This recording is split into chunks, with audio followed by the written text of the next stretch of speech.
Olá, olá, olá! Seja muito bem-vindo, seja muito bem-vinda a esse evento incrível que vai revolucionar a tua advocacia. Se você não me conhece, eu sou a Patrícia Presser, especialista em direito notarial e registral e também em direito imobiliário. Fui tabeliã substituta durante 20 anos, atuei exclusivamente na advocacia extrajudicial e atualmente sou tabeliã e registradora civil no estado do Paraná.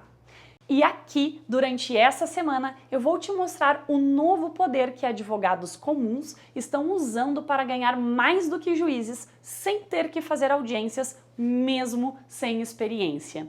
E agora, talvez, tu estejas te perguntando, Patrícia, acho que aumentar tanto o faturamento assim e conseguir a tão sonhada estabilidade financeira é algo muito distante e inatingível. E eu vou te mostrar como isso é possível, pois eu já ajudei centenas de advogados com o exato método que você vai aprender nessa semana. Mas se tu ainda está com dúvida, dá uma olhada nessas histórias desses colegas advogados. Fechei um primeiro cliente muito bom, né? Uns honorários muito bons. Eu fechei um cliente de 30 mil reais em um inventário. E depois disso, abriu-se para mim um novo mundo. Então hoje em dia eu trabalho bem menos, eu sou bem melhor remunerada, levo muito menos tempo para receber hoje o que eu levava para receber quando eu trabalhava na via judicial. E eu posso dizer que eu estava zerada na minha conta bancária, e eu consegui meu primeiro cliente, fiz todos os trâmites extrajudicialmente, e em uma semana eu consegui receber 3 vezes mais do que eu recebia em um mês dentro do escritório. E aí eu não parei mais. Eu consegui receber, como eu disse, 3 vezes mais do que eu recebia no escritório, então de certa forma eu falei, opa, 3 meses que eu posso ficar tranquila. Só que eu não parei. Esse cliente já indicou 3 clientes, indicou mais clientes. No último trimestre, de julho, agosto, setembro, o meu faturamento foi superior ao primeiro semestre desse ano. Assim, nesses 3 meses eu consegui mais do que o primeiro semestre do ano todo. Eu tenho mais tempo livre, menos estressante, sem diminuir a questão do faturamento, Esses 2 anos de experiência aí na advocacia judicial, basicamente, acaba nos trazendo muita frustração, porque apesar de todo o esforço que a gente apresenta ali, a gente depende do juiz, que o Poder Judiciário hoje está atolado de trabalho, Então, por mais que a gente faça o nosso trabalho bem feito, o mais rápido possível, um processo demora no mínimo 1 ano para ter uma sentença em primeiro grau, Então, a gente tem sempre essa frustração. Tantas questões que a gente pode resolver de forma rápida e muitas vezes com honorários muito maiores do que no judicial, Estabelecer um valor para a minha hora também, a partir dos teus ensinamentos, a gente acaba ficando muito menos frustrado hoje com o nosso trabalho. E a gente ser bem remunerado, e muito bem remunerado pelo trabalho que a gente faz, é o que a gente espera do nosso trabalho, Eu saí do zero e eu consegui me desenvolver. Aí eu tenho 2 usucapiões, que eu já estou fazendo. Fiz aquela escritura declaratória, muitos pareceres jurídicos, doação, fiz contratos também de partilha. Essa escritura que eu fiz foi de um divórcio. Cara, a mulher ia demorar 2, 3 anos para conseguir. Eu fiz numa semana, eu protocolei, na outra ela já veio, já assinou, já pegou, já saiu, já pagou os honorários. E esse mês agora foi o mês assim que eu mais faturei, sabe? Doação, regularização imobiliária, inventário, 60 dias assinado e prontinho, tudo resolvido. Trouxe um impacto bem grande, assim, questão financeira. Em 2 meses, a gente recebe os honorários muito mais rápido, coisa que no judiciário levaria 1 ano para resolver.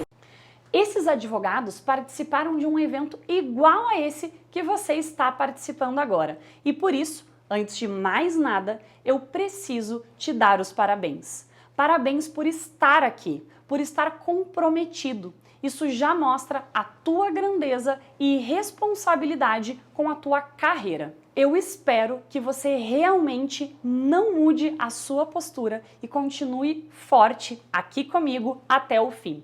Você viu a história da Cíntia no vídeo? Com apenas um cliente, ela faturou 30 mil reais trabalhando muito menos do que no judicial. Se ela tem esse resultado com apenas um cliente, já imaginou quanto você pode faturar por mês aplicando esse método? É totalmente possível e você vai saber como nesse evento, pois aqui eu vou passar um plano prático para você faturar seus honorários com segurança, agilidade, e esse é o único caminho para você se tornar um advogado reconhecido e respeitado dentro do extrajudicial. É comum que muitos advogados com apenas um inventário, por exemplo, consigam um faturamento expressivo de 30, 40, 50 mil reais. Mas para isso, você precisa de um método. Não adianta chegar no tabelionato com uma pilha de documentos errados no envelope e depois reclamar do cartório. É muito importante o advogado chegar com o requerimento correto e para isso tem um método. Quem soluciona os casos dos clientes de forma rápida e efetiva fica reconhecido naquela cidade e, consequentemente, passa a atrair mais clientes. Mas afinal, para quem é esse evento? É para advogados que pretendem ingressar numa nova carreira, numa área mais rentável na advocacia, ou para o advogado que quer mudar de área, para quem está cansado daquela sensação de fracasso, impotência, porque não consegue acelerar os seus resultados, ou aquele advogado que já tentou de tudo, até já desistiu da profissão e não está mais atuando na advocacia, ou não atua exclusivamente porque depende de outra renda para sobreviver. Para quem já trabalha com extrajudicial e quer se aperfeiçoar. E quem é recém-formado, ainda está inseguro para atuar na profissão ou se sente totalmente frustrado por não ter clientes e não sabe como prospectar, também pode participar. Afinal, na faculdade não nos é ensinado nada disso. Você finalmente vai trabalhar com satisfação numa advocacia leve e eficiente, trazendo justiça para os seus clientes. Agora você pode estar se perguntando, quem é essa Patrícia que está falando que vai me ensinar tanta coisa e como ela chegou ao método que ela vai me apresentar?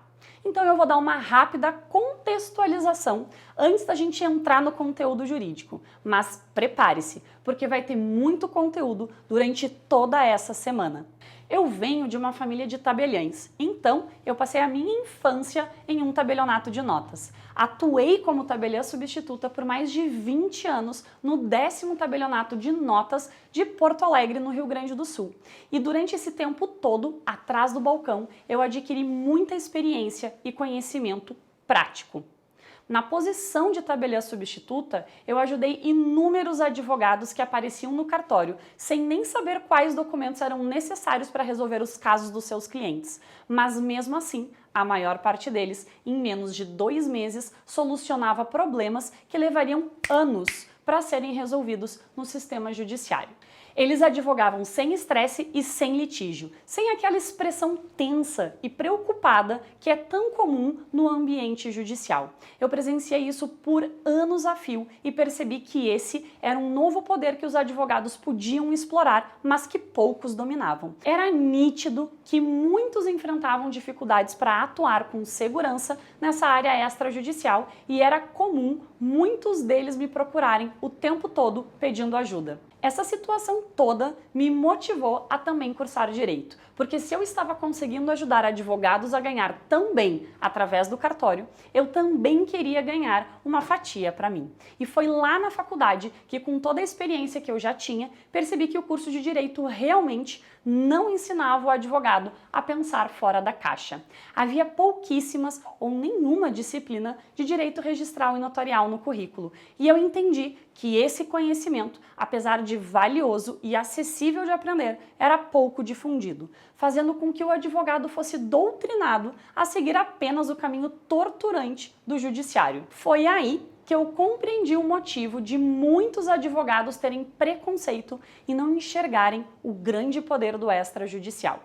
Eles simplesmente nem sabiam que esse poder todo existia, pelo menos não da forma que eu conhecia.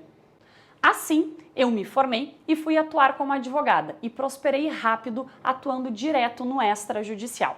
Aqui você pode ver alguns resultados que faziam parte da minha rotina, como esse caso de dissolução de união estável de um estrangeiro com um brasileiro, que se dependesse do judiciário levaria 10 anos ou mais pensando nas cartas rogatórias que deveriam acontecer. E eu resolvi em menos de uma semana e Também uma correspondência jurídica, que eu levei menos de 24 horas para fazer. Na verdade, menos de 30 minutos para resolver. Ambos foram resolvidos em menos de uma semana. Isso mesmo, menos de uma semana. Bem melhor do que os vários anos que provavelmente demoraria para resolver esses mesmos casos na via judicial, né? E mais, recebendo 50% do valor à vista no início do trabalho, sem ter que esperar o êxito ou a resolução do mérito para receber. Bom, por essas e outras eu estava feliz com a minha carreira, mas eu não consegui deixar de perceber que ao meu redor eu continuava vendo colegas advogados insistindo em sofrer nas vias judiciais, indo mal, desistindo da carreira por causa dos obstáculos do judiciário comum. Ficou claro para mim, então, que eu podia ajudar esses colegas, mostrando como o extrajudicial é mais lucrativo, prazeroso e rápido. Eu só precisava apresentar e divulgar esse novo caminho. Então, juntei todo o meu conhecimento e os atalhos que eu aprendi ao longo dos anos dos dois lados do balcão, lado de dentro do tabelionato e do lado de fora como advogada, reuni tudo que eu mesma tinha feito, criando um método simples que qualquer advogado pudesse aplicar para obter resultados rápidos. Foi assim que comecei a compartilhar esse meu trabalho nas redes sociais para ajudar a transformar a advocacia no Brasil e revelar os segredos do extrajudicial. E os resultados foram espetaculares. Tanta gente passou a me acompanhar e pedir mais detalhes sobre essa nova oportunidade do direito que só os conteúdos que eu publicava passaram a não ser mais suficientes. Então, surgiu a ideia de fazer esse evento aqui gratuito para transmitir de forma completa o melhor caminho para esse conhecimento. E vendo tanta gente interessada e recuperando seus sonhos e carreiras no direito, eu percebi que o meu propósito de vida é ensinar para ver a transformação de todos os advogados através do extrajudicial. Por isso, para seguir aprimorando o meu método e para manter as práticas sempre atualizadas, que eu decidi me mudar da minha cidade e assumir uma serventia no Paraná, onde eu moro atualmente. Como o extrajudicial é muito dinâmico e rápido, ao contrário do judicial, onde tudo demora, é necessário se atualizar constantemente. Por isso, eu estou aqui hoje para compartilhar um pouco do que venho aprendendo e aprimorando nos últimos anos. E eu espero contribuir para a tua carreira e a tua evolução na advocacia extrajudicial. E agora que você entendeu de onde vem o método que eu vou te apresentar nessa semana, me conta. Tu já parou para pensar que a velocidade com a qual tu recebe os teus honorários depende da agilidade com que tu consegue resolver os casos dos teus clientes? Ou seja, quanto mais rápido tu chega a uma solução para o caso, mais rápido os teus honorários chegam ao teu bolso e o teu trabalho é reconhecido pelos demais. Vendo isso, fica fácil entender por que o judiciário não te ajuda. A lentidão do judiciário não é o único caminho. Atuando via cartório, tu não precisa levar ao judiciário os casos dos teus clientes e entrar na gigante fila de espera para que um juiz possa analisar esse caso. No extrajudicial, tu resolve tudo sem muita burocracia e atalhando quase tudo. Tu tens o poder de solucionar em questão de meses, quem sabe até mesmo semanas, os casos dos teus clientes. Eu sei que pode parecer óbvio para algumas pessoas, mas precisamos criar uma linha de raciocínio aqui e no final tu vai te surpreender. Então fica comigo, já pega papel e caneta para anotar. A partir da criação do CNJ em 2005 é que houve uma maior visibilidade e incentivo para os cartórios extrajudiciais, motivando e fortalecendo cada vez mais a desjudicialização. A partir daí, a advocacia extrajudicial vem se fortalecendo e crescendo cada vez mais. Em 2015, com o Código de Processo Civil, houve a fomentação do sistema multiportas. Ah, Patrícia, eu escuto muito esse nome, mas eu não encontro sentido nisso. Então vamos lá. Vamos entender qual o intuito desse sistema multiportas? O sistema multiportas é o termo utilizado a partir de estudos realizados na década de 70 pelo professor Frank Sander, de Harvard. No Brasil, ele foi inserido pelo CPC de 2015, na qual, no seu artigo 3º, parágrafos 2º e 3º, o sistema de resoluções de conflitos fora do judiciário. O intuito é justamente a pacificação dos conflitos através de outros meios que não seja o Poder Judiciário. E quando pensamos nessa forma alternativa, sem o Poder Judiciário, a gente pensa sempre em autocomposição do conflito. E afinal, o que é autocomposição? É a possibilidade de resolução do conflito através dos operadores de direito, ou seja, você que está aqui me assistindo, sem que necessite de um terceiro para decidir pelas partes, o judiciário nesse caso. E por que eu estou te falando sobre o sistema multiportas?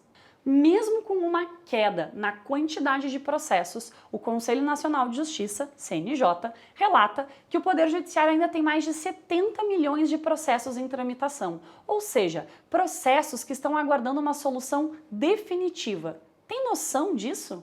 O sistema judiciário não tem mais condições de atender a quantidade de processo que é demandado. Esse sistema brasileiro é lento e burocrático, o que acaba resultando em atrasos e demoras na entrega de sentenças e decisões.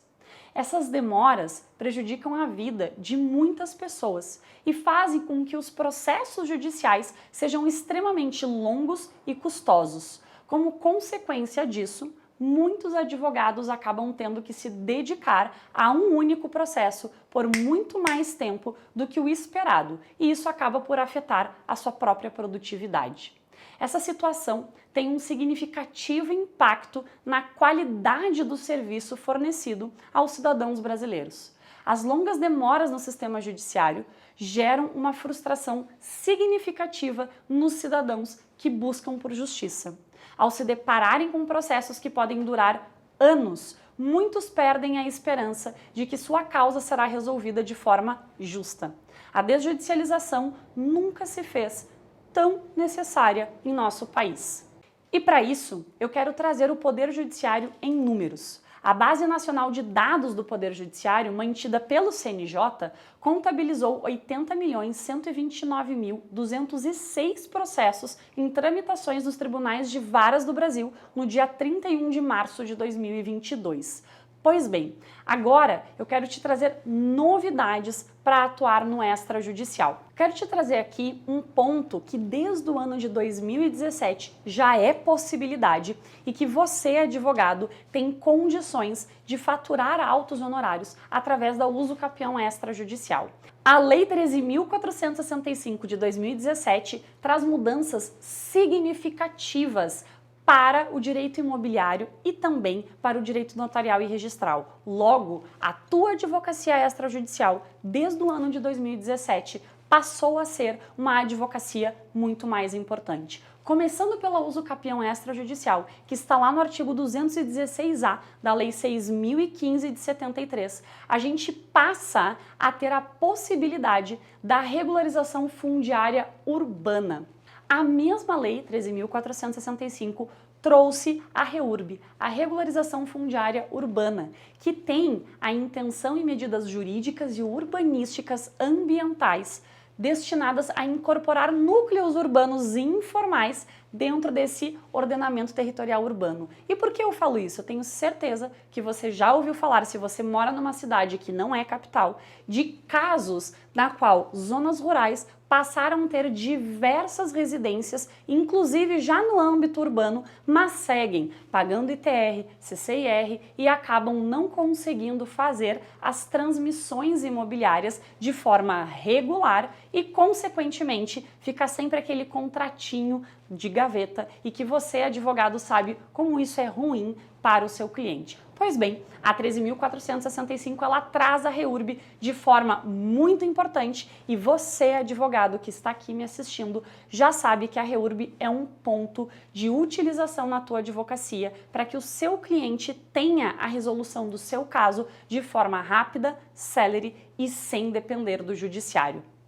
Outro ponto da Lei 13.465 é o direito de laje. Eu sei que quando a gente pensa em direito de laje, a gente pensa lá naquele puxadinho, lá dentro do Rio de Janeiro, quando a gente imagina todas aquelas favelas. Mas o direito de laje, ele vai muito, mas muito além dessa realidade.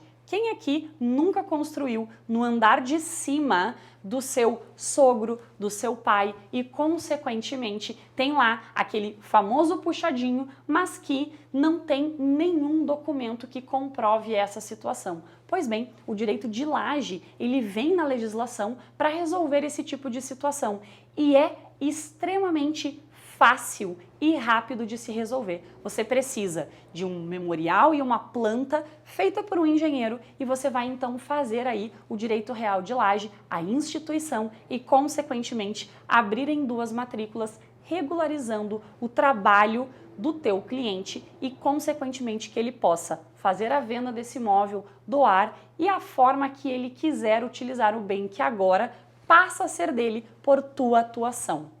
Passando um pouquinho adiante, a gente tem uma lei, de certa forma, nova, que é a 14.382 de 2022. Essa lei trouxe muitas possibilidades para você, advogado, que quer trabalhar na seara extrajudicial. Por que eu digo isso? Porque lá na 14.382, além do 216B ter sido alterado, 216B, para quem não lembra aqui dessa aula, é a usucapião extrajudicial. Então, além da usucapião extrajudicial, passamos a ter aí a adjudicação compulsória extrajudicial. Ou seja, o artigo 216 passa a ter aí a possibilidade também de adjudicar imóveis que antes você só podia fazer no judiciário. Lembrando, e aqui é um ponto que muita gente confunde, porque elas parecem a mesma coisa, mas elas não são. A usucapião extrajudicial, primeiro ponto que diferencia da adjudicação, é que você obrigatoriamente tem que ter matrícula na adjudicação compulsória, matrícula ou transcrição. Já o usucapião é para aqueles casos que você não tem uma regularidade no imóvel, ou seja, você não tem um imóvel plenamente dividido e individualizado no registro de imóvel. E é aí que a gente tem a nossa primeira diferenciação. Anota essa dica de ouro, porque ela é super importante para a tua atuação como advogado. Mas a Lei 14.382, além da adjudicação compulsória, ela traz aí toda uma forma de trabalho dos registros de imóveis através do SERP, que é um sistema eletrônico de registros públicos. Ainda não está implementado, mas está sendo implementado e isso será de extrema importância para você, advogado, poder trabalhar no meio digital. E calma lá, que a gente já vai falar sobre o meio digital a respeito da tua advocacia extrajudicial. Por fim, nós tivemos mudanças muito importantes na Lei 14.382, que alterou também a 6.015 nos artigos do Registro Civil de Pessoas Naturais. E eu sei que muita gente gosta de trabalhar na área de registro civil. E, gente, nós temos muitas possibilidades de atuação dentro do registro civil. E eu tenho certeza que você vai dizer assim: ah, Patrícia, mas a gente não precisa de advogado para fazer esse tipo de serviço. De fato, não precisa, mas eu sempre digo, aquilo que o advogado domina e faz bem, ele faz muito melhor do que qualquer outra pessoa. E eu tenho casos concretos de clientes que tentaram fazer sozinho, não conseguiram e com o meu auxílio, enquanto advogada, conseguiram resolver a situação sem ter que judicializar. Então é de extrema importância que a gente compreenda que quando a lei, como a 14.382, traz alterações, nós advogados temos que estar à frente dessa situação e demonstrar a tranquilidade para o nosso cliente. É sempre importante compreender que muitas vezes o cliente ele não paga porque tem que ter advogado. Ele paga porque ele quer a segurança jurídica, ele quer a confiabilidade de que alguém está fazendo por ele o que ele até tem noção, mas ele não sabe fazer. E é aqui que entra a sua expertise de saber vender o seu peixe e, consequentemente, trazer esse serviço. Mas afinal, então, Patrícia, o que é que temos na Lei de Registros Públicos alterado pela 14.382? O artigo 17 da 6.015, que foi alterado pela 14.382, traz uma possibilidade de atuação do advogado na seara extrajudicial sem ter que botar os pés no cartório. Sabe quando você fala assim, nossa, eu odeio em cartório? Porque cartório parece que parou no tempo. É um saco ter que ir lá ficar numa fila gigante e, consequentemente, eu perco a minha manhã inteira, ou quem sabe até o dia todo, para resolver uma situação. Pois bem, o artigo 17 da 6.015, ele traz a possibilidade de que qualquer pessoa pode requerer a certidão do registro ou qualquer outra situação sem informar ao funcionário o motivo ou interesse desse pedido. E mais, com este artigo, você pode fazer essa solicitação através do seu certificado digital, sabe aquele que você utiliza lá para os processos judiciais? Aquele que é lá via ICP Brasil, medida provisória 2202? Pois bem, esse certificado digital te possibilita fazer a solicitação por e-mail, pela SERP. Lembra que a gente falou sobre a SERP? Vai poder fazer o pedido por lá, sem ter que se locomover até o cartório e, consequentemente, sem perder o seu tempo para resolver algo que deveria ser simples. O artigo 17, ele já vem sendo atualizado há alguns anos, mas agora, com a 14382, ele traz, inclusive, a possibilidade de assinatura avançada. Sabemos que tivemos uma mudança significativa na legislação sobre assinaturas digitais e a assinatura avançada, ela passa a ser possível através do artigo 17, parágrafo 1º e parágrafo 2º. Consequentemente, você pode utilizar essa assinatura avançada. Sem querer adentrar muito aqui sobre o que é uma assinatura avançada, qualificada e uma assinatura simples, eu quero simplesmente te dizer que hoje a possibilidade de assinatura avançada, ainda que nós queiramos debater a respeito de que aquelas empresas privadas que fazem as assinaturas, que pegam ali biometria, elas possam ser avançadas. Atualmente, nós temos a possibilidade do gov.br ser uma assinatura avançada. Então, hoje, qualquer cidadão tem acesso ao gov.br, até mesmo porque ele é vinculado ao INSS e todo cidadão que de alguma forma precisa do INSS já tem o gov.br. E você pode fazer isso com os seus clientes, você pode ensiná-lo a utilizar o gov.br. E o artigo 17 da 6.015 te possibilita fazer diversas solicitações através da assinatura avançada.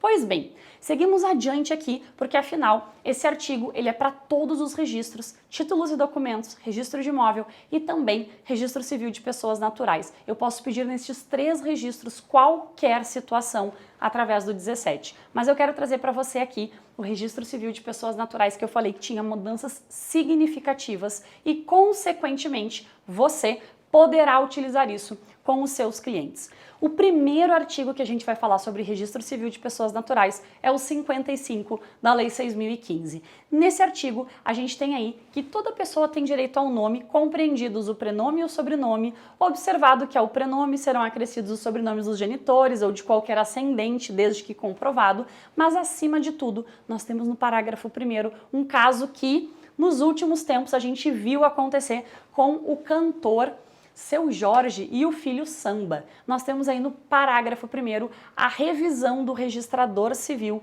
da situação deste nome poder expor ao ridículo a criança e, consequentemente, este registrador ter que negar a possibilidade. Indo ao caso do Seu Jorge, eu particularmente entendo que Samba é um nome muito interessante, não vejo nenhuma exposição ao ridículo, mas o registrador teve aí uma conduta de proibir.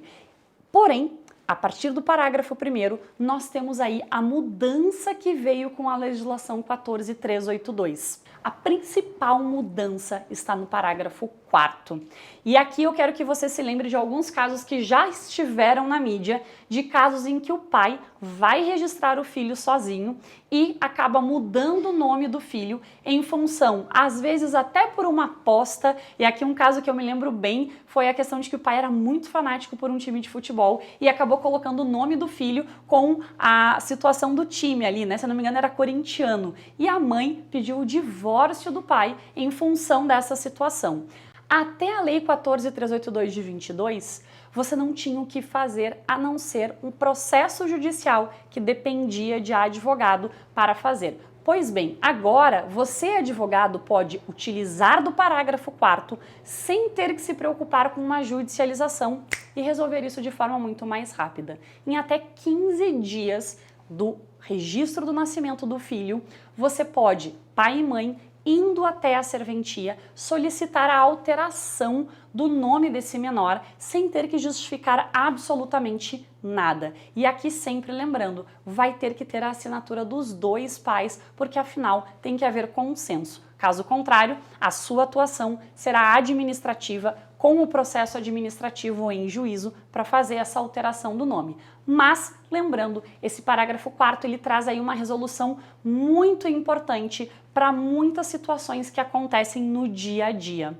Agora, a gente adentra no artigo 56, que é um ponto super importante. A gente tem a possibilidade, quando a criança atingir a maioridade, ou seja, após os 18 anos, poder fazer a alteração do seu nome para qualquer nome que esta pessoa queira, sem necessidade de um processo judicial. E eu tenho certeza que você, como advogado, conhece alguém que tem lá um nome super estranho ou incomum, para não dizer estranho, e se utiliza de um apelido durante a vida inteira e ninguém sabe que o nome dessa pessoa lá no registro de nascimento é outro, ou seja, é aquela surpresa quando aparece ali a identidade, consequentemente a certidão de nascimento. Pois bem, a partir disso, artigo 56 e todos os seus parágrafos define que ao menos uma vez e somente uma vez eu posso fazer a alteração de nome e, consequentemente, colocar o nome que eu quiser sem necessidade de um processo judicial.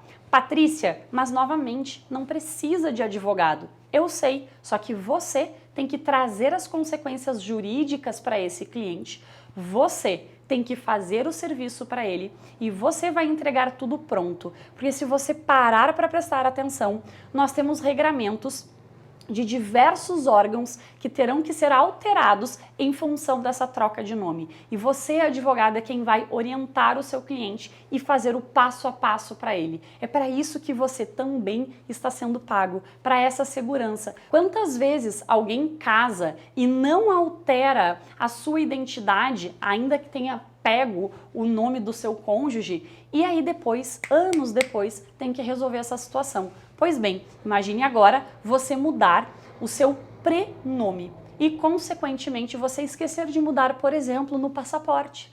E aí você vai viajar e você não consegue viajar, porque não está o seu nome. Então é importante que a gente compreenda aqui que não é somente o serviço em si que está previsto no artigo, é você fazer todo o passo a passo com o seu cliente. É você ter uma tabela, um checklist, e a gente vai ver isso na nossa segunda aula, é você saber fazer o serviço bem feito e entregar esse serviço para o cliente de forma que ele saia satisfeito.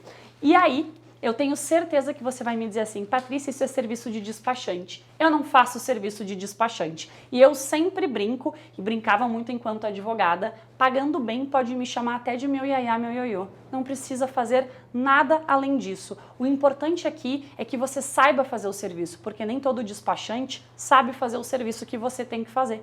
Então é importante a gente compreender que o serviço extrajudicial, ele abrange resolver situações que vão além do direito. E é exatamente isso que nesse caso aqui do registro civil você pode fazer.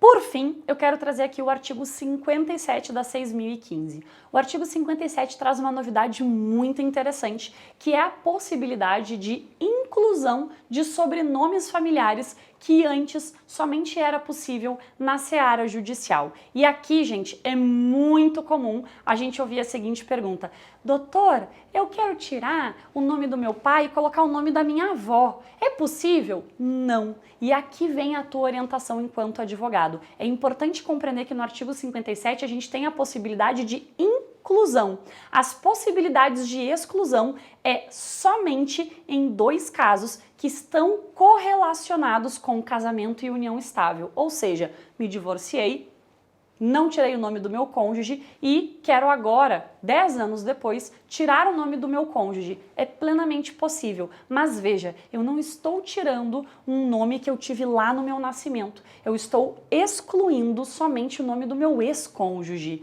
Este é um ponto super importante, porque é comum as pessoas quererem tirar o sobrenome do pai e colocar os 2 sobrenomes da mãe. Isto não é possível. O que o próprio artigo traz é justamente, vamos imaginar a Patrícia aqui, a Zane Presser, e eu tenho muita semelhança com a minha família Maia.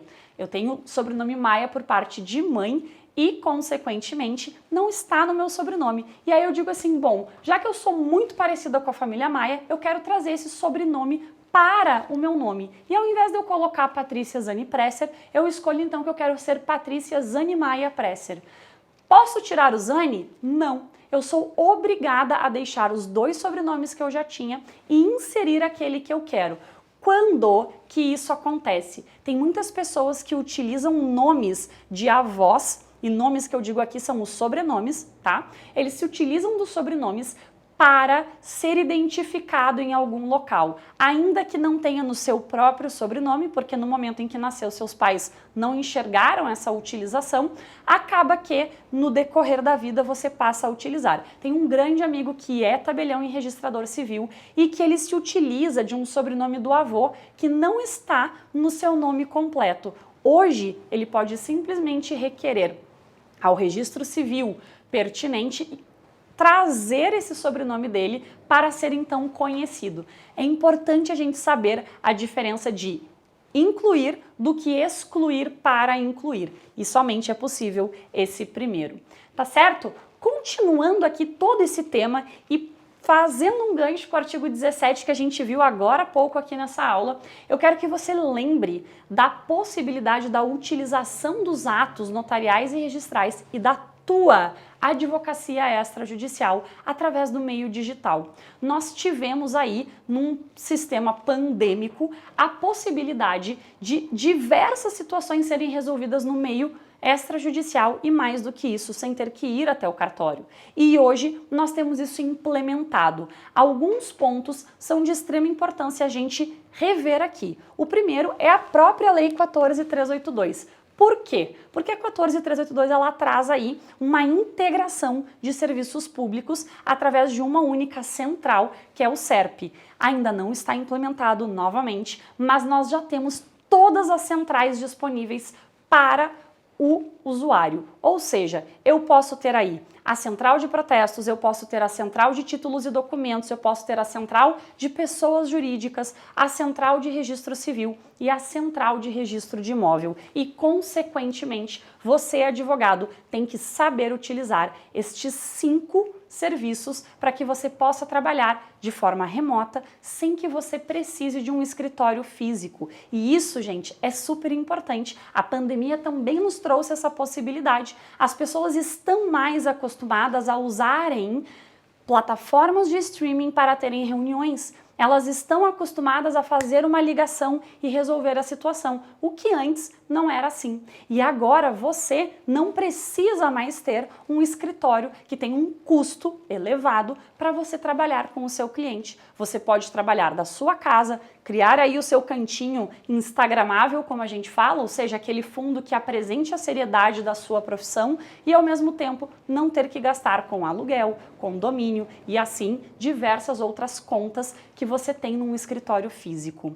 A partir daí é importante também a gente conhecer o provimento 100, que são as escrituras digitais. Hoje, as escrituras digitais te trazem a possibilidade de você trabalhar de qualquer lugar do mundo, tal qual as outras centrais que eu te trouxe. E, aliás, eu tenho alguns alunos que não são residentes no Brasil e atuam com a advocacia extrajudicial. Ou seja, você pode estar de qualquer lugar do mundo e resolver a situação do seu cliente sem precisar estar aqui de forma física presente. Então, o provimento 100, que é o e-notariado, que são as famosas escrituras digitais, te trazem aí a possibilidade de trabalho e a possibilidade também que você trabalhe remotamente e tenha mais tempo dentro do seu espaço laboral, que não necessariamente será um escritório físico, para que você possa atender mais clientes e, mais do que isso, poder ter aí uma qualidade de vida, não ter que ficar em trânsito. Dito tudo isso que eu te mostrei até agora de possibilidades de trabalho dentro da advocacia extrajudicial, eu quero te trazer os 5 pilares que serão essenciais para a tua advocacia extrajudicial. O primeiro ponto é que você tem que compreender que, inicialmente, o extrajudicial será contraintuitivo. Como assim, Patrícia? Pois bem, a gente está acostumado, enquanto advogado e aqui estudante de direito, que a gente peticiona ao juiz, espera despacho ou decisão, faz os agravos contra razões e aí depende do tipo de processo. Eu sou péssima em processo, então é importante a gente saber apenas aqui que Quando nós estamos falando de processo judicial, nós temos um mecanismo de trabalho. Eu vou lá, jogo o macaquinho para o judiciário devolve o macaquinho para mim. E assim a gente vai indo até a finalização do processo. Pois bem, no extrajudicial, isso não acontece. O extrajudicial, você, advogado, é o protagonista da sua profissão. E ao mesmo tempo que você é o protagonista, você obrigatoriamente tem que fazer tudo de forma muito rápida. Não adianta você entregar a petição inicial, por exemplo, de um divórcio e esperar que o tabelião te responda o que precisa fazer com um despacho. Isso não existe no extrajudicial. Você vai chegar no cartório com toda a documentação completa, entregar para o cartório e, consequentemente, estando pronto a guia do imposto e qualquer outro item que seja obrigatório, você já assina, diferentemente de um processo judicial. E por isso é tão contraintuitivo. Mas quando você saca como funciona, fica muito prazeroso trabalhar no extrajudicial. O segundo ponto, que eu já trouxe aqui antecipadamente, mas é importante a gente rever, é que você, na sua petição inicial, no seu pedido, você não faz um breve relato, você já traz tudo que você quer, inclusive aquele pedido que você faz lá no final da sua petição do judiciário, né? Isto posto requer, aqui você já está fazendo o pedido e já vai acontecer. Não vai haver nenhum despacho no meio do caminho, somente, se é claro, você deixar de apresentar algum documento. Aí sim, o tabelião ele vai te exigir alguma informação. Mas, se você é um advogado que sabe atuar no extrajudicial, que utiliza esses 5 pilares, você já levou a documentação toda pronta, já fez todos os seus pedidos e, consequentemente, você consegue resolver rapidamente. Terceiro ponto é de extrema importância você compreender. Já falei aqui mais de uma vez nessa aula, mas eu vou repetir. Quanto mais rápido você fizer o serviço, mais rápido você recebe os seus honorários. Como assim, Patrícia? A proatividade no advogado extrajudicial é essencial para um alto faturamento. Se você é aquela pessoa atrapalhada, que esquece, não retorna, não verifica a situação, você não vai se dar bem no extrajudicial. Como é que você consegue se dar bem? Sendo proativo e sendo organizado, tendo ali aquele passo a passo. O cliente chegou hoje, trouxe a documentação, não larga lá na sua mesa para que você faça isso daqui a uma semana. Não, senta, anota, faz o checklist, já verifica o que está faltando, já faz solicitação dos documentos que estão faltantes ali, informa o cliente o que ele tem que te trazer e faça tudo de forma muito ágil, porque essa agilidade será a agilidade de receber os teus honorários. Nosso quarto ponto, e é um ponto de extrema importância, é que advogado extrajudicial sabe a diferença entre os cartórios. Como assim, Patrícia? Pois é, para quem não sabe, nós temos 6 tipos de cartórios extrajudiciais, são 6 tipos de serventias, na qual você, advogado, tem que saber a diferença. Ah, Patrícia, mas isso na hora eu resolvo. Pois é, mas você já parou para pensar quando você diz assim para o seu cliente, João, você precisa da sua certidão de nascimento atualizada. E aí João olha para você e fala assim, doutora, onde que eu pego? Ah, você pega ali naquele cartório X. Aí João chega no cartório X e o cartório diz assim, não, veja, aqui a gente não é registro civil, aqui a gente é registro de imóvel. O cartório que você tem que ir é lá no Y. E aí João perdeu uma manhã para ir até o cartório X porque você indicou errado. Então aqui, conhecer o que cada cartório faz, além de agilizar o teu serviço, traz segurança para o teu atendimento junto ao teu cliente e, mais importante de tudo, você sabe o que cada cartório faz e como você pode se utilizar deles para faturar mais honorários. O nosso quinto e último pilar aqui para você ser um advogado extrajudicial reconhecido é que você tem que saber pedir ajuda. O extrajudicial, ele não é aquela situação na qual sai uma resolução pronta. Você tem que montar. Como eu digo, o advogado que é reconhecido, ele faz o extrajudicial, ou seja, ele modifica legislações em função do seu conhecimento juntamente com a parceria entre o cartorário. E é por isso que aqui, saber pedir auxílio é extremamente importante, porque você tem que se utilizar dos colegas que estão do lado de dentro do balcão para fazer essa parceria. Não adianta, como eu sempre digo, chegar com 4 pedras na mão e querer o que você acha que é certo. Troque ideia, faça a informação juntamente com o cartório, entenda o posicionamento dele de forma jurídica, coloque-se no lugar dele. Esse é um ponto super importante, a gente fala muito de empatia, só que quando a gente pensa num cartório, a gente esquece essa empatia. A gente acha que o cartório está lá para nos servir. E sim, ele está. Mas a gente acha que isso também nos transforma num advogado acima daquele cartório. Sabe quando a gente sofre isso lá no judiciário? Não faça isso no extrajudicial. Traga o cartorário para o seu lado. Seja amigo desse cartorário. E amigo, gente, eu não estou dizendo que é para você sair jogar futebol com ele. Não é para você tomar uma cerveja no fim de tarde com ele. Beleza, se isso acontecer, show de bola. Mas aqui, o que eu estou querendo dizer é ter um mínimo de urbanidade com este cartorário e saber que ele tem um posicionamento, porque ele, possivelmente, sabe muito mais do que você sobre o extrajudicial. Esse ponto, ele é importantíssimo. Sem esse pilar, você vai ficar capenga para trabalhar com o extrajudicial. Dito tudo isso, eu posso te afirmar que a advocacia extrajudicial está apenas no começo. Dá uma olhada ao teu redor.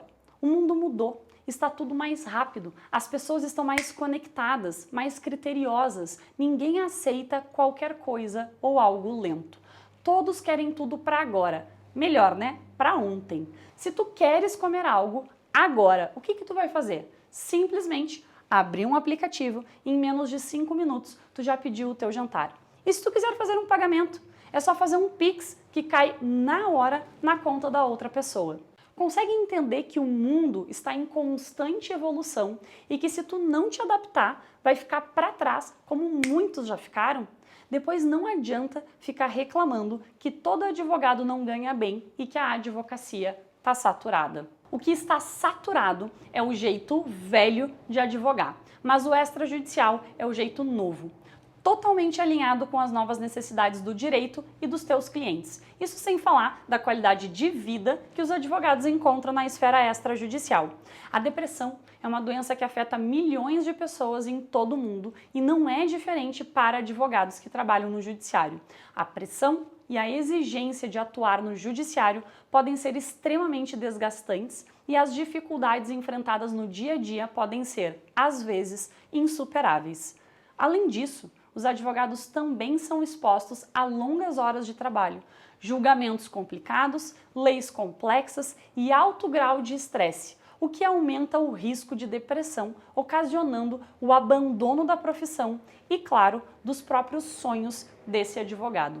O extrajudicial é o caminho. Tu já entendeu que é importante oferecer soluções rápidas e práticas para os teus clientes, para ser reconhecido profissionalmente. Lógico que sempre haverá casos que não terão como evitar o sistema judiciário, mas a grande maioria deles tu não precisa sequer ir ao fórum ou passar pela mão de um juiz. Pergunte ao seu cliente se ele prefere esperar 2 anos para efetivar o divórcio judicialmente e gastar mais, ou se ele prefere resolver tudo em 2 meses ou até mesmo em 1 dia no extrajudicial, podendo assim ter uma economia financeira.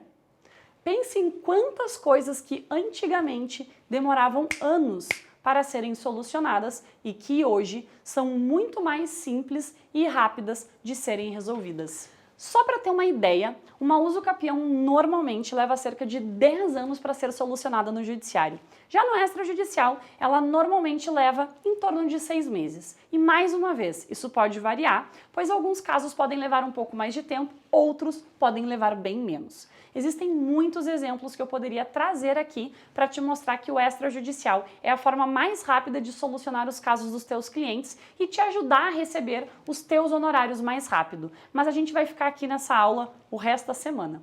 Com tudo isso que eu te mostrei até aqui, eu acredito que tu já tenhas percebido a grande oportunidade que é a advocacia extrajudicial. Mas ainda vai ter gente falando assim: ah, Patrícia, mas o extrajudicial não dá dinheiro porque ele é mais barato. De fato, em algumas tabelas da OAB, há valores sugestivos inferiores do que o processo judicial. Agora eu te pergunto, a tabela tem valores mínimos e percentuais sugeridos. Isso significa que tu obrigatoriamente vai segui-los? É claro que não. E o mais importante a respeito disso, tu tens que demonstrar ao teu cliente que ter o caso resolvido em menos tempo é muito mais importante e, portanto, muito mais valioso. Logo, o extrajudicial ainda pode ser cobrado mais caro que um processo judicial. Lembre-se que os maiores valores de honorários são de atuações sem interferência do judiciário, em casos consultivos. A diferença está onde? No advogado. O advogado consultivo sabe o valor da sua hora e do trabalho que ele realiza. Logo, ele sabe o quanto vale a sua hora trabalhada. Sem falar que muitas vezes, para não dizer sempre, a solução extrajudicial é a mais rápida e a mais econômica. Se tu estás levando a economia de tempo e dinheiro de forma totalmente irregular e ilegal, tu tem o poder de cobrar mais caro por isso. Concorda comigo? Eu ainda quero te adiantar que no extrajudicial, além de não ser mais barato como muitas pessoas pensam, você tem uma grande possibilidade de escalar esses honorários. Escalar meus honorários de que forma, Patrícia? Presta muita atenção aqui.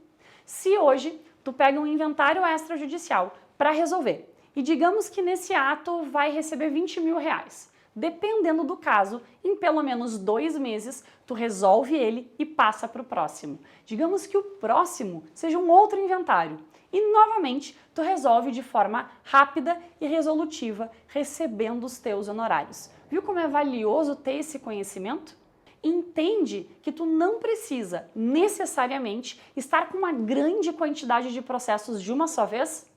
No extrajudicial, tu podes pegar um caso, resolver, receber teus honorários e já pega outro. Resolve e já recebe teus honorários de forma rápida. É uma espécie de rodízio rápido que te permite faturar mais honorários em menos tempo, sem precisar ter uma tonelada de processos nas costas e de cliente te ligando o dia inteiro. Mas se tu é aquele tipo de profissional que gosta dessa alta demanda com vários clientes, tá tudo bem também. Tu pode pegar mais de um cliente de uma só vez e vai receber os teus honorários rapidamente da mesma forma. Aqui, tudo depende de ti e da forma que tu vais preferir atuar. A sociedade brasileira clama por soluções, mais ainda, clama por profissionais que solucionem de forma rápida. Existe uma enorme demanda e quantidade de oportunidades que estão batendo na tua porta e que tu pode aproveitar hoje mesmo. Só em 2022, os serviços de testamento, inventário e partilha alcançaram um número recorde nos cartórios do Brasil. Os dados são da 4ª edição do relatório anual Cartório em Números, que compila os números das 13.440 unidades de cartórios em todo o território nacional.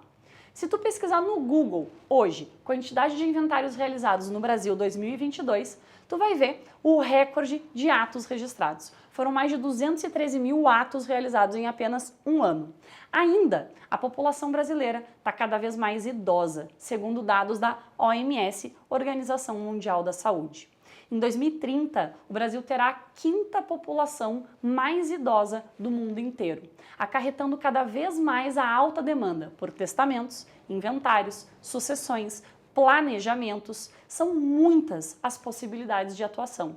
Isso sem falar da área imobiliária, que tu já deve ter ouvido falar da enorme quantidade de imóveis irregulares que existem no Brasil. O Ministério do Desenvolvimento Regional calcula que o Brasil possui mais de 60 milhões de domicílios urbanos. Desses 60 milhões, mais de 50% estão irregulares, ou seja, praticamente metade do país precisa regularizar seus imóveis, e a grande maioria deles pode ser resolvido na esfera extrajudicial. E tu pode ser um dos profissionais a se beneficiar disso tudo. Dito tudo isso sobre regularização, eu quero te trazer aqui alguns exemplos que esta semana você já pode implementar. É de extrema importância você compreender que muitos dos casos de regularização são rápidos, fáceis e, relativamente falando, é muito bom financeiramente. Por quê? Porque você consegue resolver o caso em menos de uma semana, já recebe teus honorários e passa para o próximo. Então eu quero trazer aqui alguns exemplos. Vamos falar sobre eles? Primeiro, são as averbações. Quase tudo o que acontece no imóvel e com a pessoa que é titular daquele imóvel tem que estar averbado no registro imobiliário. Isso significa que, por exemplo, se você, vamos imaginar aqui João e Maria, são solteiros, resolvem casar entre si, resolvem inclusive que esse patrimônio que eles têm não vá se comunicar, porque são dois grandes empresários aí da área de produção de conteúdo digital. Então eles casam pela separação total de bens. João, antes de casar com Maria, já tinha 2 imóveis na qual ele gostaria de deixar só para ele, até mesmo porque escolheram a separação total, mas ele já está querendo vender um desses imóveis. Veja, para que João possa vender esse imóvel, ele tem que resolver algumas averbações antes mesmo de começar aí a situação concreta. Por quê? Porque ele vai ter que averbar no registro imobiliário, lá no livro 3, que é o registro auxiliar, ele terá que fazer aí um registro do seu pacto antinupcial, da separação total de bens, e levar nesses 2 imóveis a averbação de que ele casou pela separação total com a Maria.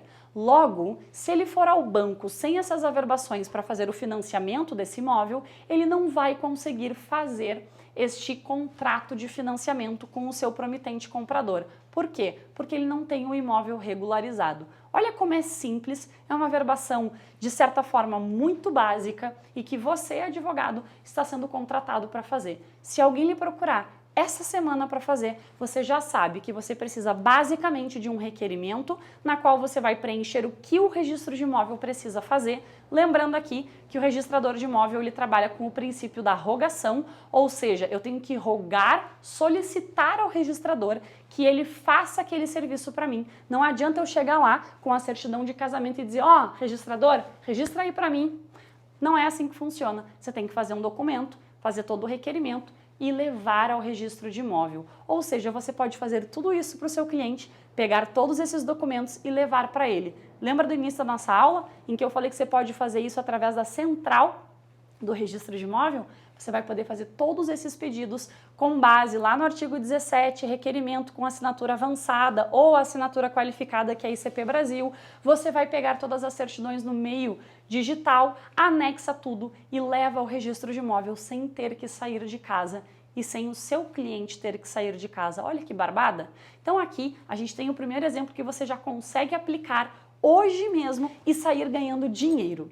O segundo ponto que eu quero trazer aqui, um exemplo super importante, são as notas devolutivas ou as suscitações de dúvidas que podem acontecer de um caso do seu cliente. E vamos a um caso concreto de João e Maria de novo. João comprou o imóvel de Maria e leva este documento a registro. Ele não contratou você para fazer a compra e venda, ele fez a compra e venda sozinha com a Maria e o tabelionato. Eis que chega lá no registro de imóvel, o registrador faz a nota devolutiva e diz para João o seguinte: João, o CPF de Maria está errado aqui. Além disso, Maria constava aqui como solteira e na sua escritura está constando como divorciada. Resolva esse assunto, apresente a partilha se assim houver e a gente conversa depois, ou seja, traga depois com toda essa resolução. João olha para aquilo e fala: ferrou.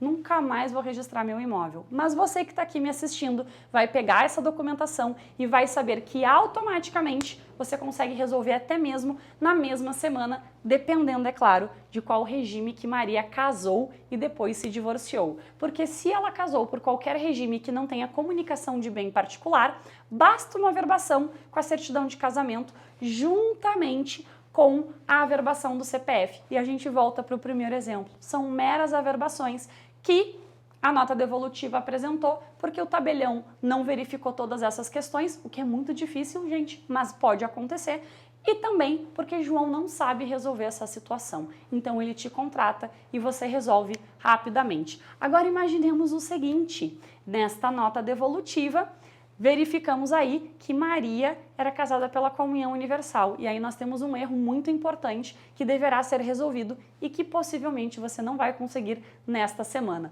Então, muito cuidado com o caso da nota devolutiva. E aqui nós temos situações em que haja aí uma suscitação de dúvida e que você, para resolver o caso, vai ter que montar ali um parecer, que é a própria suscitação, apresentando legislação específica e com isso você retorna ao registro de imóvel na mesma semana e fica acompanhando isso para o seu cliente. Olha como tem como ganhar dinheiro aí com a regularização e de forma muito rápida. O terceiro ponto que eu quero trazer para vocês é a respeito da nomeação de inventariante. A nomeação de inventariante é um ato rápido e que muitas vezes resolve situações que, no judiciário, demorariam meses para serem resolvidas. Vamos imaginar aqui um caso concreto. Você tem João e Maria, João faleceu e João e Maria eram casados pelo regime da separação total, porém eram sócios numa empresa. João, ao falecer, deixa aí um problema na empresa porque ele era o único administrador. Com a nomeação de inventariante, que você terá que trazer as cotas de João para o inventário, mas para que possa ser movimentada essa empresa, você nomeia inventariante para que a alteração do contrato social da empresa seja feita e, consequentemente, inserida Maria como a administradora desta empresa. Ou seja, nomeação é rápida, em menos de 24 horas você assina e, consequentemente, você consegue resolver o problema do seu cliente já protocolando na junta comercial, que hoje também trabalha de forma digital.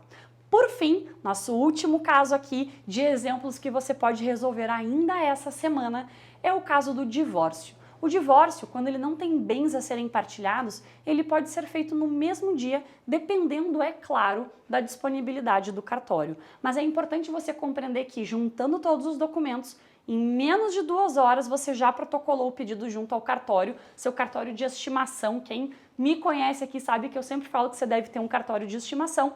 Você vai lá, vai protocolar e, consequentemente, você segue aí apresentando todos os documentos necessários e, quiçá, se o seu cartório tem disponibilidade, assinando no mesmo dia o divórcio, você já corre com o cliente para o Registro Civil de Pessoas Naturais, averba o divórcio lá e tá pronto. Seus clientes estão divorciados na mesma semana em que você está aqui comigo, verificando todas as possibilidades do extrajudicial. Dito tudo isso, eu quero trazer um último caso aqui para que a gente verifique como você poderia resolver esse caso. Então vamos lá. Imagine que o seu cliente, Matheus, comprou em 2020 de Clovis um imóvel que também comprou através de contrato do proprietário João. E nesse imóvel consta registro na matrícula apenas de um terreno, mas já existe uma casa construída há 15 anos nesse caso. Como você faria para regularizar esse imóvel? Na próxima aula, eu vou te mostrar estratégias e atalhos para resolver casos como esse e faturar os seus honorários. Eu não perderia essa aula por nada. Mas antes de finalizar essa aula aqui, eu gostaria de deixar um exercício prático para quem está sem clientes ou quer conquistar mais clientes. Porque eu percebi que é uma dor muito comum na profissão da advocacia. O primeiro ponto que eu quero trazer aqui é: seja visto. As mídias sociais são uma ótima ferramenta para divulgar os teus serviços e prospectar clientes. Tu pode criar anúncios para alcançar pessoas em teu nicho de mercado, compartilhar conteúdos relevantes e informações sobre os teus serviços. Esteja presente nas redes sociais, Instagram, Google, cria um site profissional para divulgar os teus serviços, cria um blog para compartilhar conteúdos relevantes do teu nicho, escreva artigos para o destinatário final, o teu cliente. Não escreva para colegas advogados. Se tu não domina o online, existem inúmeros profissionais para contratar que te ajudarão nisso. O offline também continua sendo de extrema importância. Participe de eventos de advocacia e palestras, elas são ótimas oportunidades para que você conheça outros profissionais da área. Além disso, você pode se conectar com potenciais clientes e discutir sobre os seus serviços. Segundo ponto, posicione-se. Escolha um nicho para atuar, pois quanto mais amplo, menos segurança o teu cliente tem em você. Se você faz trabalhista, mas também faz penal, como é que você vai fazê-los simultaneamente? Qual é a conexão entre um ato e outro? Não, eu consigo dar conta. Mas será que dá mesmo? Será que tu sabe fazer os dois serviços de forma exemplar? Não seria mais fácil você ter um parceiro de negócios que faça esse serviço do que você querer pegá-lo e não saber como executá-lo?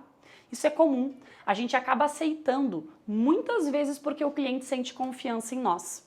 Então, você vai fazer algo que você não domina e o seu cliente perde a confiança. Além disso, o cliente que poderia voltar e trazer mais clientes deixa de procurá-lo porque você não soube se posicionar e dizer: isso eu não faço. Ao se posicionar, você define o que faz, de que forma faz e o valor pelo qual você faz. Por exemplo, quando eu advogava, só atuava no extrajudicial. Se aparecesse um caso judicial, eu indicava um colega e nunca faltaram clientes por isso. Posicione-se. Terceiro ponto. Crie conexão com os possíveis clientes. Esteja atento ao teu redor e olhe quantas pessoas à tua volta poderiam, neste exato momento, estar precisando de auxílio para fazer um testamento, um divórcio, um inventário, planejamento sucessório, acordo trabalhista, uso capião, entre outras inúmeras possibilidades. Além disso, após a prospecção desse cliente, é importante que o advogado demonstre interesse e compromisso com o caso do cliente. O advogado deve ouvir atentamente os detalhes e objetivos, de modo a entender o que é importante para o cliente e como o advogado pode ajudá-lo. Tu acabou de entender o grande poder que você tem em suas mãos. Tanto para ti, que está começando do zero, quanto para você, que já atua na advocacia extrajudicial e quer se especializar do jeito certo.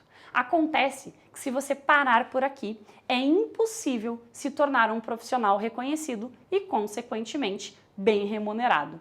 Sabe por quê? Porque é preciso ter conhecimento das estratégias e documentos para evitar que o cartório te impeça de conseguir resolver o caso do teu cliente com agilidade. Mas fica bem tranquilo, porque eu vou te ajudar com isso. Na próxima aula, eu vou te mostrar o jeito mais rápido e fácil para iniciar no extrajudicial, mostrando o método poderoso que eu desenvolvi. E eu vou fazer isso te ensinando um passo a passo para fazer um inventário extrajudicial na prática. Eu vou apresentar o checklist de documentos necessários, falar dos principais erros que eu vi os advogados cometerem durante todos esses anos e muito mais. Arrisco falar que com essas estratégias tu consiga resolver um inventário e faturar os teus honorários em apenas 7 dias. E é exatamente essas estratégias que eu vou te mostrar na próxima aula, na nossa segunda aula do nosso curso prático e gratuito. Se tu tiver alguma dúvida ou comentário, comenta aqui embaixo dessa aula, pois para mim é super importante esse teu feedback. E não deixe de participar do grupo do WhatsApp. O link está logo abaixo dessa aula. É importante estar dentro do grupo, porque é lá que eu te mando o material completo desse evento e todos os avisos importantes. Então, a gente finaliza a nossa primeira aula por aqui. Eu te espero na próxima aula. Um abraço!